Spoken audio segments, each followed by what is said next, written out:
She is a top student, yet her grades are just as low as the gravity on the moon. But her grades are horrible. After learning this, Chen Yun rushed into Captain Diane's office, begging her to deliver the real criminal to justice, like a pizza delivery. But Captain Diane clearly wasn't going to let her go. Who wants to give up their superpower too? If I leave, I'll never mention the money again.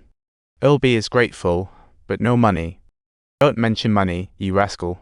Since you're in this office, don't self-destruct. She's planning to transfer your money to him, sir. 1 month of being single. What's your relationship with him? Planning to throw him out? This is my only chance. Don't leave. This is my life. I repeat, this is my life. Don't walk away.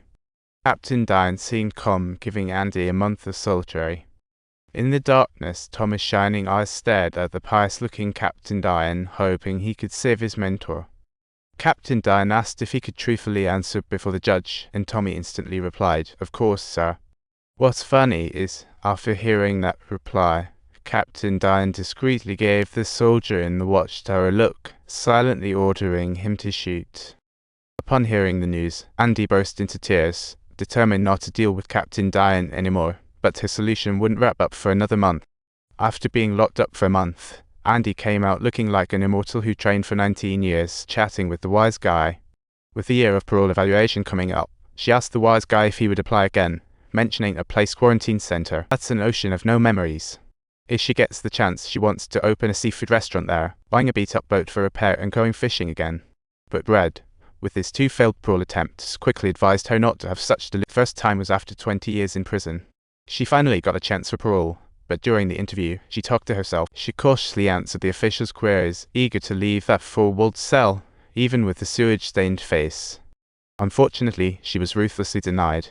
The sparkle in her eyes dimmed instantly, and she had to continue writing novels in prison. In her second parole bed, older and time-conscious, she answered sincerely. The expression in her eyes conveyed her yearning for the outside world and her hope, as if she were exclaiming, "I've transformed into Superman. I'm no longer worried about society, I'm a real person." Yet still, she was heartlessly denied. As long as Captain Diane could use her, she would never let go of this tool for laundering money. I guess she really came from simple choices, busy learning, or maybe just surviving. Subtitles: You're extremely busy dying, Andy. Andy. Right. If you leave here, please do me a favor. Sure, Andy, she asked Red. If you get parole, be sure to go to a farm in North Buxton. Remember that stone wall? And a massive oak tree. Under that tree, there's a black volcanic rock where I hid your treasure. When Andy said this, it felt more like last words, and that made Red a bit uneasy. Red learned from another friend that Andy had just asked him for a rope, and worry bubbled up. That night outside the prison, it was pouring rain. Red sat on the bed, spending the longest night of his. The next morning, when he looked toward Andy's cell and found she was nowhere to be seen, he cursed as he went to check. Just then, Captain Diane heard the alarm, found out that Andy had mysteriously disappeared, and fumed as she wanted to drag Red in for questioning.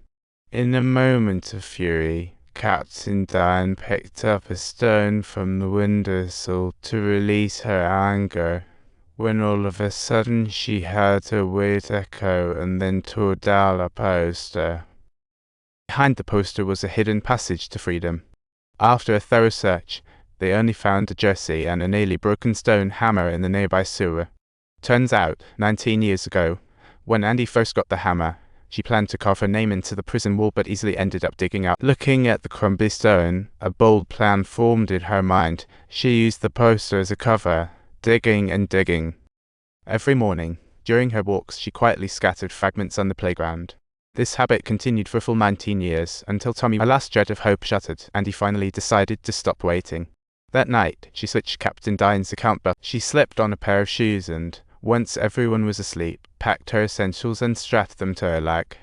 Subsequently, she squeezed into the narrow passageway, using the sound of thunder as a cover, and continuously struck the rusty drainage pipes with stones after several attempts.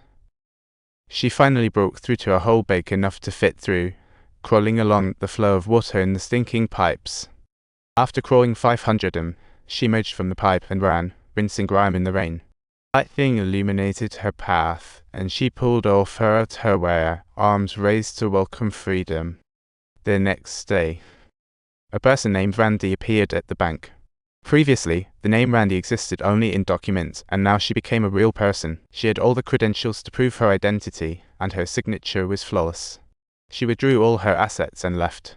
When she left, she handed over evidence of Captain Diane and the warden's crimes to the bank staff to send to the press. A fierce report on the silent guest prison. News about the prison quickly made headlines. Captain Diane opened the safe to destroy evidence, only to find a Bible. Inside the book was a note from Andy. "Dear Captain Diane, you're right. The answer is right in there." This scene reminded Captain Diane of years ago when she returned that book to Andy herself, but she had forgotten. The weight of her memories was too light. Soon after, police swarmed the prison, arrested the guard captain. Realizing all was lost, Captain Diane dramatically ended her life. If you like this story, don't forget to like and subscribe.